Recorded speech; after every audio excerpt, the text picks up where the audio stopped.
What's up? This is Alex from Chelsea Grin, and you're listening to Louder.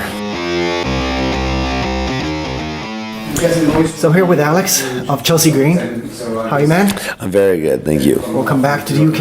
Yeah, it's good to be back. How are you dealing with the cold?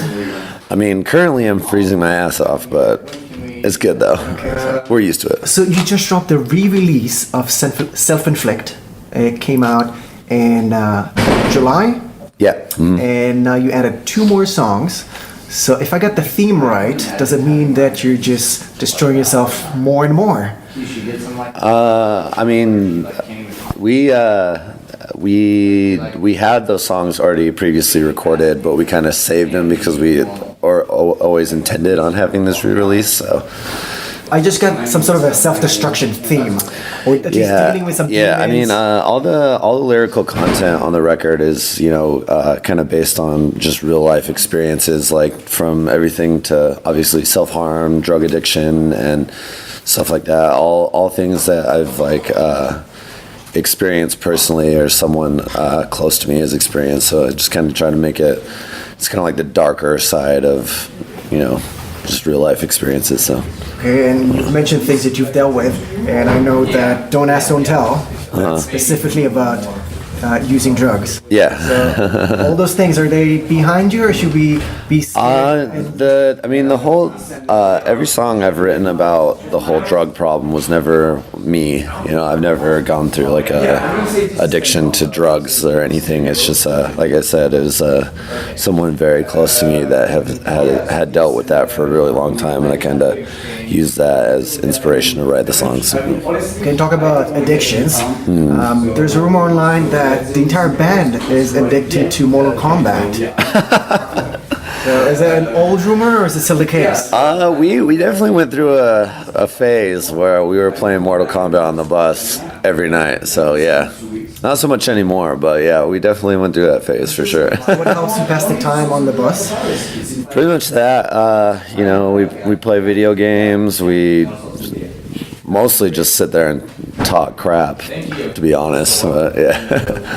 And I know you guys are from Salt Lake City. I've spent one night in Utah. No way. Over the summer. Yeah. And did you like it or no? I'd say it was interesting. Interesting, okay, huh? Was it actually in Salt Lake City? Or? Yes, I slept by the lake. So that wasn't in the city, though. That's no, I went through the city. I walked around. There's the big church in the city center. Yeah, the temple. Yes. Yeah. I walked in. I was almost recruited. This really lovely lady asked me some questions. I said yes to every single one of them. The next thing I know, I'm partially Mormon. But it's a really lovely city, but still it's very different from the rest of the U.S., especially if you go. Well, I mean, if you're in that part, but it's not so bad.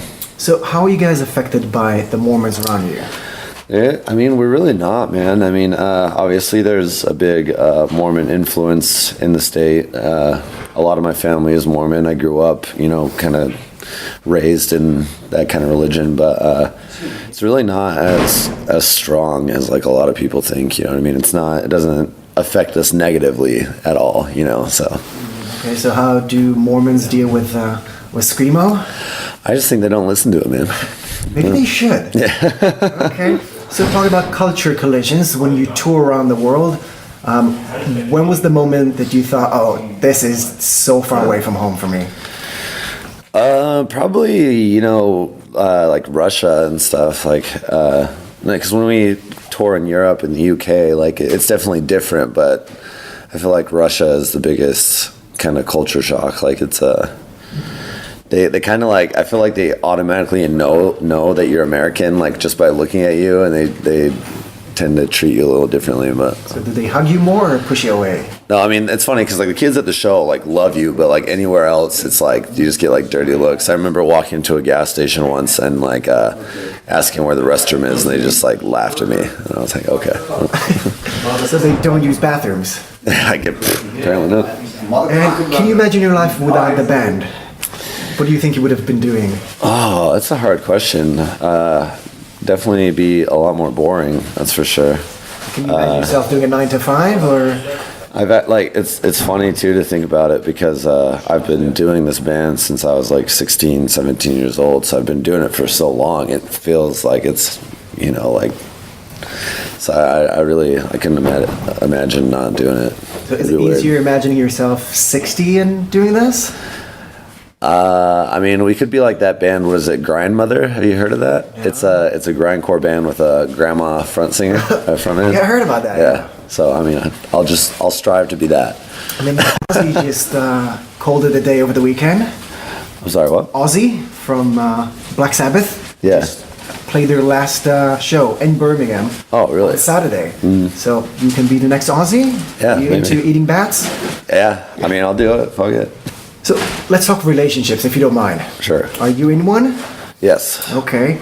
And do you have any tips for staying in a relationship while on the road? I mean, it's a hard one. Everyone in our band is in a relationship, and I feel like you just gotta find the right person that's very patient for one, and you know, the whole trust thing has got to be a big thing. But we all seem to be doing it okay, and seem to be doing fine. So yeah. So is it texting and Skyping every day, or pretty you need much, to find yeah. that person that doesn't need that? Yeah. As long as you know do the once a day Skype call, you're in the clear. So. Okay, and how about accepting the singleness? So being by yourself when you're on tour, is it easier than being in a couple? I mean, I don't really think about it like that, to be honest. It's, you know, just another day, really. When was the last time that somebody in the band was single on tour? Oh, nah, yeah. At least I used to be the only one in the band that was single, and that was over a year ago. So we're all pretty used to being tied down. So was it easier to be single or being in a relationship when on tour? I mean, she's probably not listening, so you can be honest. Yeah, I mean, you have a lot less responsibility when you're single, but it's nice to feel loved, I guess. You know what I mean? Okay. Nice to get attention. Yeah. And when you do meet someone new, whether it's a new friend or a sexy friend, how quickly do you drop the "I'm in a band"? I don't know. I feel like I used to do that a lot more when I was younger. You know, nowadays it's almost kind of embarrassing, because when you say I'm in a band, when they don't know about your band, they probably just assume that you're the kind of older guy that still plays in his mom's basement. So, you know, I don't really drop it too much. And just a quick pointer about high school. Which box did you fit into while being in high school? Oh, I was definitely not popular at all in high school. I kept to myself most of the time, and then you know, started working on music and started building the band up. And once the band came out and started getting big, that's like the first time I was actually popular. So So after coming out of Utah, so how's the scene in Utah?